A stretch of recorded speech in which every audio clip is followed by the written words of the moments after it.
Dr. Chait, Kinetic Rehab and Spine. Welcome to our channel. Click the link below to subscribe, share, and like our videos. Join today, join the movement, gain access to insiders' education on how you become a better you. Welcome to your destination of health and wellness.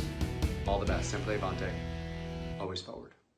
Hi, Dr. Chait here from Kinetic Rehab and Spine. I want to show you how to use the Hypervolt for your hamstring. So this would be good for anybody that has any hamstring pulls, hamstring strains, maybe even some sciatica. Now, you're going to be bending forward. So if you're bending forward and this hurts you, don't do it. Just do static. Let me show you what I mean. First, we need to know how to turn this on. There's an on button at the bottom, and there's the speed. There's 3 speeds. I'm going to keep it on speed 1. Now from here, I'm going to start at the bottom, and I'm going to bend forward and work my way up. And I'm going to bend forward and work my way up. And I'm applying force, a little bit more pressure at the bottom as I'm coming up, and I'm lightening up as I come down. I'm pushing down a little bit harder on the way up as I bend forward.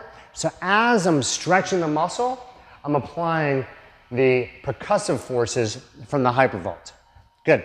Now, you work the different aspects of your hamstring. You have the outside, the middle, and then the middle and the inside. Now, if you have any pain with this, do this purely in sitting. And in sitting, it looks like this. All you need to do is this. You don't have to add the active motion. Great. Hopefully you enjoyed that. If you want to learn more about what we do with Kinetic Rehab and Spine, please hit like, share, and subscribe to our channel. Sempre Avante. All the best.